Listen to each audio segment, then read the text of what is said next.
कानपुर नगर में फौरन वीडियो देखे और फर्जी मुकदमे में फंसाने की धमकी देकर लाखों की साइबर ठगी करने वाले गिरोह का पर्दाफाश। साइबर क्राइम थाना पुलिस ने प्रतिबंधित पोर्टल के जरिए चिन्हित किए गए हॉटस्पॉट से 4 शातिर अभियुक्तों को गिरफ्तार किया है। गुजैनी, बर्रा, कितवई नगर व नौबस्ता क्षेत्र के लोगों को बनाया जा रहा था निशाना। आरोपी खुद को एयरटेल POS एजेंट बताकर जाली सिम और फिनो बैंक के फर्जी मूल्य खाते खोलकर करते थे ठगी। गृह मंत्रालय के निर्देश पर 14C की प्रतिबंध पोर्टल से मिली तकनीकी मदद से गिरोह का हुआ भांडाफोड़।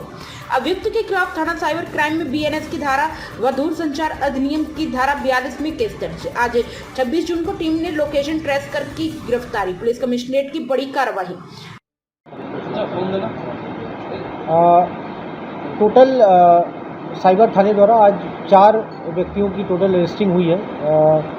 ये हम लोगों को लगातार शिकायतें प्राप्त हो रही थी। I4C नाम का एक गृह मंत्रालय का पोर्टल है, जिसमें जो प्रतिबिंब पोर्टल एक चलाता है, जिसमें जो हॉटस्पॉट्स हैं उनके बारे में सूचना मिलती है। जैसे कोई कॉलर यदि किसी व्यक्ति के साथ फ्रॉड होता है, साइबर फ्रॉड होता है, और वो NCRP पोर्टल पर प्रतिबिंब पोर्टल पर अपनी कंप्लेंट यदि दर्ज कराता है, तो उसमें जो फ्रॉड कॉल जहाँ से आई थी वहाँ का लोकेशन जो है वो उसमें रजिस्टर हो जाता है। और इस तरह से हॉटस्पॉट्स में चिन्हित होते हैं, रेड हॉटस्पॉट चिन्हित होते हैं। तो हम लोग लगातार इसकी ट्रैकिंग और इसकी मॉनिटरिंग कर रहे थे।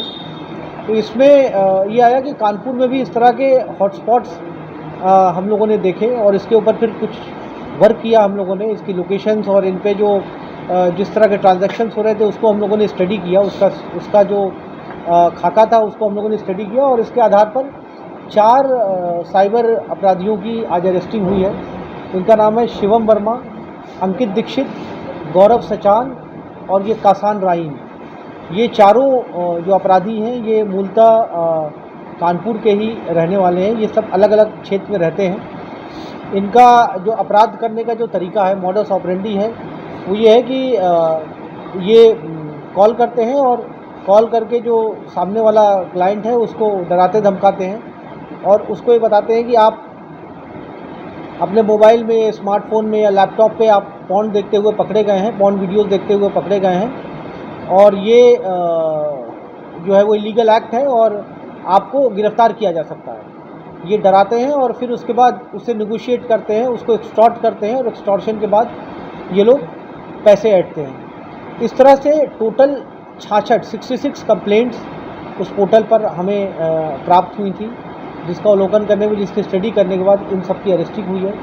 इनके पास से biometric machine, payment machine, prepaid sims, mobile phone, कुछ डिवाइसेस हम लोग को प्राप्त हुई हैं, जिसकी हम लोग अभी, क्योंकि अभी इनकी अरेस्टिंग हुई है, इसको हम लोग डिटेल में स्टडी कर रहे हैं। जिनके साथ इन लोगों ने फ्रॉड किया है, क्योंकि संख्या बहुत ज़्यादा है, उसकी हम लोग एनालिसिस कर रहे हैं। उनके बैंक अकाउंट्स कितने का फ्रॉड हुआ है, उनसे व्यक्तिगत रूप में हम लोग संपर्क करने का प्रयास कर रहे हैं। और ये टोटल जो ये लंबे समय से ये कर रहे हैं और ये कभी पकड़े नहीं गए थे। इसमें जो ये 3 व्यक्ति हैं, शिवम वर्मा, अंकित और कासान राइन, ये कक्षा 6 और 7 तक ही पढ़े हैं। ये दर्शाता है कि कम पढ़े लिखे होने के बावजूद ये सब शातिर अपराधी हैं और भोले भाले लोगों को ये लोग फंसा करके उनसे पैसा एक्सटॉर्ट करते हैं। इन सभी को अरेस्ट करके माननीय न्यायालय के समक्ष प्रस्तुत किया जाए जुडिशियल रिमांड के लिए। शेष इसमें 2 अभियुक्त अभी बचे हुए हैं, अमन और राहुल, जिनको कि हम लोगों ने अभी वांछित दिखाया है। इनकी भी शीघ्र गिरफ्तारी सुनिश्चित करेंगे। देखिए, जैसा मैंने बताया कि जो NCRP पोर्टल है, जो प्रतिबिंब पोर्टल है भारत सरकार का, इस पर जो कंप्लेंट्स दर्ज होती हैं उसके आधार पर 66 लोग ऐसे हैं जिन्होंने इनके विरुद्ध कंप्लेंट किया है, जिसके आधार पर हम लोगों ने अपनी इंक्वायरी इनिशिएट किया। क्योंकि इसमें कोई वादी सामने नहीं आया था। इसमें प्रमुख बात ये थी कि इसमें कोई वादी सामने नहीं आया था। प्रतिबिंब पोर्टल के माध्यम से जो ऑनलाइन कंप्लेंट्स आई थी उन्हीं के आधार पे इनको ट्रैक किया गया और उनको पकड़ा गया। गैंग और भी कहीं सक्रिय है क्या? कोई आपराधिक इतिहास पहले का भी रहा है? आपराधिक इतिहास अभी इनका नहीं मिल पाया। देखिए, इनका काम करने का तरीका इतना डिसेप्शन से ये लोग काम करते थे और छुप करके काम करते थे और इसमें अलग अलग मोबाइल फ़ोन्स, अलग अलग सिम्स का इस्तेमाल करते थे, जिनको भी ट्रैक कर पाना बहुत मुश्किल था। ये लोग अभी जब इनसे डिटेल में जब इंटरोगेशन हुई तो ये पता चला है कि ये लोग लंबे समय से ये काम कर रहे हैं, बट कभी इससे पहले पकड़े नहीं गए हैं। ये प्राइम संदेश न्यूज से शकील अहमद की विशेष रिपोर्ट।